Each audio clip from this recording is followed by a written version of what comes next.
CTO Ripple, David Schwartz, baru saja mengonfirmasi sesuatu yang mulai disadari banyak orang di dunia kripto. XRP Ledger sekarang berkembang menjadi sesuatu yang jauh lebih besar dari sekadar platform untuk XRP.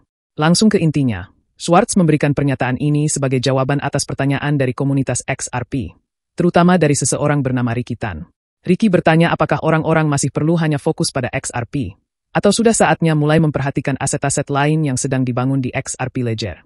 Jawaban Schwartz jelas, XRP Ledger sedang berkembang, dan XRP sekarang hanyalah satu bagian dari sistem yang jauh lebih luas. Jadi, apa artinya ini? Menurut Schwartz, XRP Ledger sekarang sudah bisa menangani lebih dari sekadar XRP. Saat ini, XRP Ledger sudah mendukung stablecoin, yaitu mata uang digital yang nilainya mengikuti aset dunia nyata seperti dolar AS. Kedepannya, XRP Ledger juga akan bisa mendukung aset dunia nyata yang ditokenisasi, seperti emas atau bahkan properti, rumah, tanah, dan sebagainya. Ini adalah langkah besar, karena artinya XRP Ledger bisa menjadi dasar untuk berbagai macam alat keuangan, bukan hanya untuk cryptocurrency. Schwartz juga menyebutkan bahwa Ripple sedang merencanakan fitur pinjaman di XRP Ledger. Ya, pinjaman, sesuatu yang biasanya kita temui di bank atau aplikasi keuangan seperti fintech. Kalau fitur ini benar-benar ditambahkan, maka pengguna XRP Ledger bisa meminjam atau memberi pinjaman uang secara langsung, tanpa perlu lewat pihak ketiga seperti bank.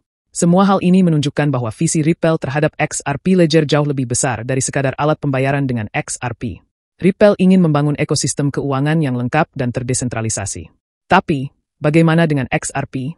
Meskipun XRP Ledger sekarang punya banyak fitur baru, Schwartz menegaskan bahwa XRP tetap punya peran yang sangat istimewa di dalam sistem ini.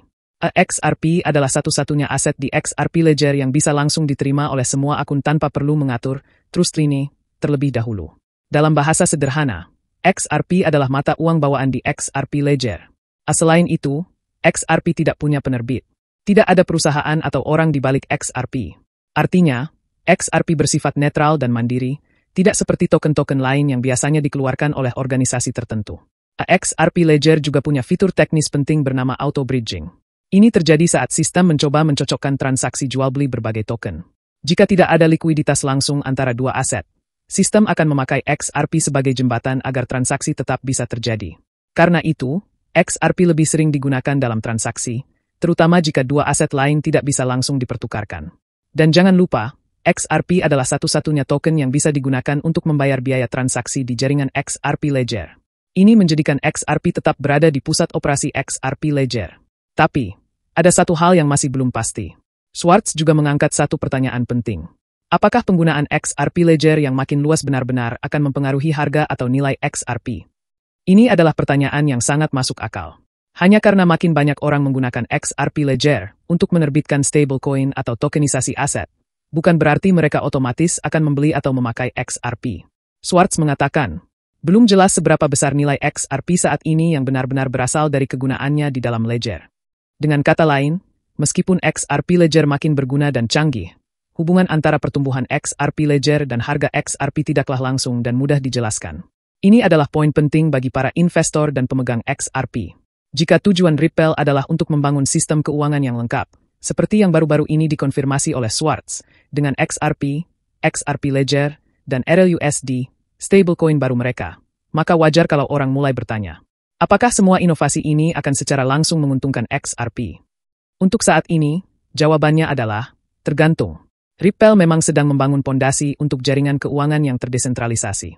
Mulai dari pembayaran, investasi, sampai pinjaman, semua layanan yang biasanya disediakan bank modern, bisa saja nantinya berjalan di atas XRP Ledger.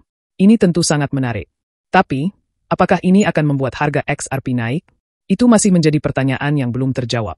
XRP Ledger sedang berkembang. Sekarang, XRP Ledger bukan lagi cuma soal XRP, tapi sudah jadi platform multi-aset yang bisa digunakan untuk berbagai aplikasi keuangan dunia nyata. XRP masih punya peran khusus, tapi perannya sekarang harus dilihat sebagai bagian dari ekosistem yang jauh lebih besar. Bagi orang-orang yang memperhatikan XRP, hal terpenting yang perlu dipantau bukan hanya harga XRP-nya, tapi juga bagaimana teknologi XRP Ledger ini digunakan dalam kehidupan nyata.